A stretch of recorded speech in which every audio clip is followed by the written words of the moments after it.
प्रिय विद्यार्थी, आज आप सीखेंगे कि डीएनए आइसोलेशन की प्रक्रिया में कुल 7 मुख्य चरण होते हैं। 1. नमूना चयन। ऐसा नमूना चुनें जो मुलायम और नया हो, ताकि उसे आसानी से पीसकर, कोशिकाओं को तोड़कर, लाइसिस करके डीएनए निकाला जा सके।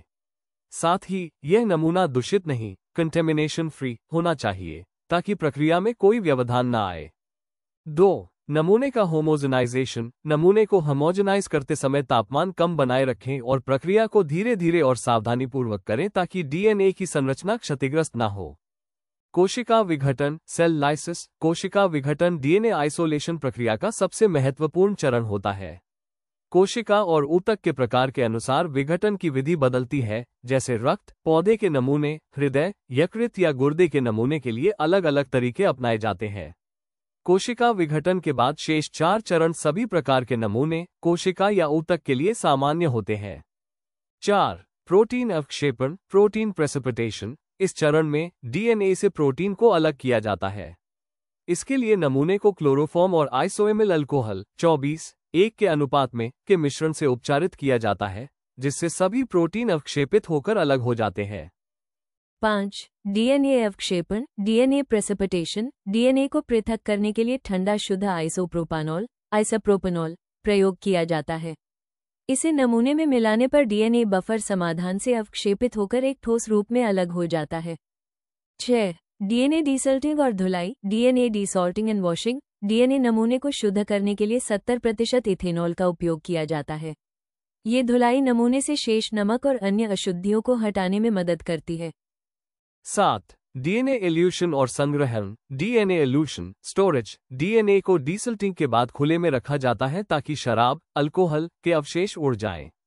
इसके बाद 100 माइक्रोलीटर टी बफर या डबल डिस्टिल्ड स्टरल पानी में या उपयुक्त डीएनए स्टोरेज बफर में डीएनए को घोला जाता है।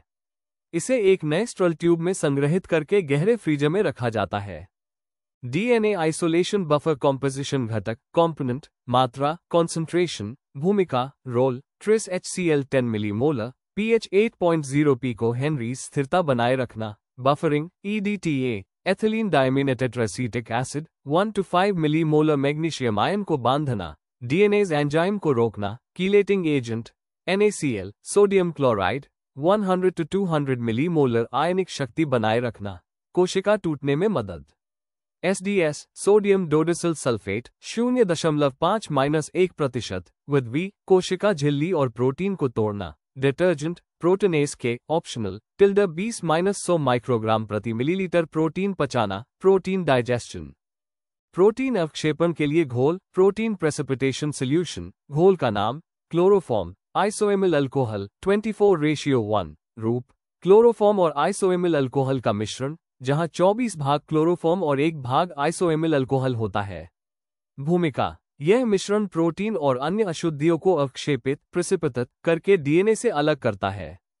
क्लोरोफॉर्म प्रोटीन को तोड़ता है और आइसोएमिल अल्कोहल क्लोरोफॉर्म की भाप को कम करता है, जिससे काम सुरक्षित और प्रभावी होता है। डीएनए अवक्षेपण के लिए घोल, डीएनए प्रेसिपिटेशन सॉल्यूशन। घोल का नाम, शुद्ध आइसोप्रोपानॉल, एब्सोल्यूट आइसोप्रोपेनॉल 100%। भूमिका, आइसोप्रोपानॉल का प्रयोग डीएनए को नमूने के बफर से पृथक करने के लिए किया जाता है। ठंडा और शुद्ध आइसोप्रोपानॉल मिलाने पर डीएनए अवक्षेपित होकर ठोस रूप में उभरता है, जिसे बाद में संग्रहित या विश्लेषण के लिए उपयोग किया जाता है। डीएनए डीसॉल्टिंग के लिए घोल, डीएनए डीसॉल्टिंग सॉल्यूशन। घोल का नाम, 70% इथेनॉल, 70% इथेनॉल। भूमिका, 70% इथेनॉल का उपयोग डीएनए के नमूने को धोने के लिए किया जाता है। ये बफर और नमक जैसे अवशिष्टों को हटाता है, जिससे डीएनए शुद्ध होता है। इथेनॉल डीएनए को सुखाने और अवशिष्ट अल्कोहल हटाने में भी मदद करता है। DNA storage buffer, T10E1 buffer. सामग्री, 10 mm ट्रेस HCl, pH 8.0। ये बफर डीएनए के लिए स्थिर pH बनाए रखने में मदद करता है। 1 mm EDTA, ना, pH 8.0। यह मैग्नीशियम आयनों को बांधकर डीएनए को नष्ट करने वाले डीएनएज एंजाइम की गतिविधि को रोकता है। भूमिका, ये बफर डीएनए को दीर्घकालीन स्थिरता और संरक्षण प्रदान करता है। pH 8.0 पर डीएनए संरक्षित रहता है और EDTA की उपस्थिति में एंजाइम सक्रियता बंद हो जाती है, जिससे डीएनए क्षतिग्रस्त नहीं होता।